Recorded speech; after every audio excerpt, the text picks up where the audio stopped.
BBC дүрбүсүндө подкаст берүүсүн угуп жатасыздар. Сиздер менен мен кайрадан Кубат Чекиров. Россиянын коргоо министрлиги Крым жарым аралындагы Жанкойдун жанындагы аскердик кампада болгон жардырууну диверсия деп атады. Бир катар жарандык объектилерге зыян келди. Анын ичинде электр чубалгысы, электр станция, темир жол, бир катар турак үйлөр бар. Олуттуу жабыркагандар жок деп айтылат расмий билдирүүдө. Өткөн аптада Крымдагы аскердик базада болгон катар жардырууларда бир нече согуштук учап кыйрап жок болгону кабарланган. Эми Жанкойдогу жардыруулардын артында болсо украиндердин элиталык аскер топтору турат деген маалыматты Нью-Йорк Таймс жазып чыкты. Я прошу зараз усіх наших людей в Криму, в інших регіонах. Украинанын президенти Зеленский 16 августта оккупацияланган аймактын, анын ичинде Крымдын, Донбасстын жашоочуларына, орустардын аскердик объектилерине жакын барбагыла, арганда жардыруулар болуп жатат деген мааниде кайрылуу жасады. Причини вибухів на окупованій території можуть бути різні. Украин президентинин кеңешчиси Михаил Подоляк болсо, эми Крымда орустардын аскер объектилерине чабуулдар ого өтөр көбөйөт деп эскертти. Крым жарым аралын Россия 2014-жылы Украинадан аннексиялап алгандыгы белгилүү.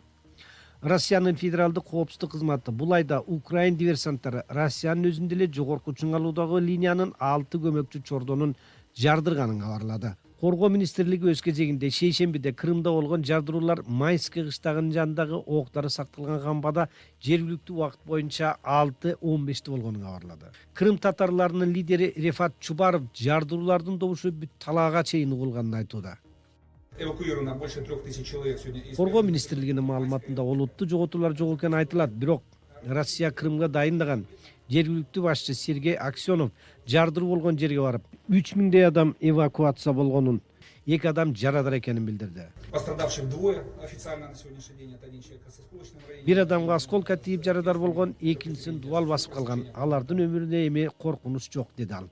Украинанын куралдык күчтөрүнүн командачылыгынын басма сөз катчысы Юрий Игнат жардыруулардын себеби Россиянын өрт коопсуздугунун эрежелерин сактабай жаткандыгында деп билдирди. Биз албетте бул фактыга кубанбай кое албайбыз, анткени Жанкой душман тик учактарды жана башка согуштук техниканы сактаган жай болчу, деди Игнат басма сөз жыйында. Орус аскери Украинага 24 февралда басып киргенден бери аннексияланган Крымдагы аскердик базасын колдонуп, көбүрөөк аймакты басып алуунун аракетин көрүп жаткан эле. Россия Украинанын түштүктөгү 2 областын, Херсон жана Запорожьені басып алганга жетишти. Украина эми контр чабуулга өтүп, бул областтарды бошотуп алууга даярданып жатканын билдирүүдө. Ал эми Сакидеги орустардын аскер базасына өткөн шейшембиде болгон чабуулдан кийин спутниктен алынган сүрөттөр чоң зыян болгонун көрсөтүүдө. Кеминде 8 согуштук учак кыйраган. Россия өз кезегинде бул инцидент кокустук болду деп билдирген менен базага чабуул Украина тараптан болгонуна шек санагандар аз.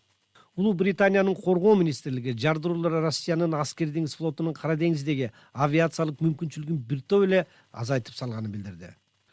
Коргоо министринин айтымында, июнь айынан тарта Украин күчтөрү АКШ берген алыска таамай атуучу ракеталык куралдарды колдонуп, орустардын курал-жарак сакталган ийилүүдө кампасын талкалап кыйратууга аракет көрүүдө. Крым менен Херсонду байланыштырган көпүрөгө дагы сок курулуп, айрым жерлери бузулуп зыян тартты. Орус армиясынын Крымдан Херсонго каттаган аскердик байланышына коркунуч туулду. Ошол убакта Россиянын жалпыга маалымдоо каражаттары Крымдагы объектилерге ракета эмес, дрон куралдар менен сок курулду деп болжоп жатышат. Ошентип Украин куралдык күчтөрүнүн өзүнүн душманынын тылына терең кирип барганы орус армиясына олуттуу кыйынчылык алып келбей койбойт. Саки аскердик аба майдандагы жардыруулардын кесепети жакын турган башка жээктен караганда көрүнүп турат. Ал эми социалдык тармакта жарыяланган видеолордон Керч кысыгында курулган көпүрө аркылуу кооптонуп кетип жаткан туристтердин агымын көрүүгө болот. Бул BBC дүрбүсүндө подкаст берүүсү болду. Аны алып барган мен Кубат Чекиров.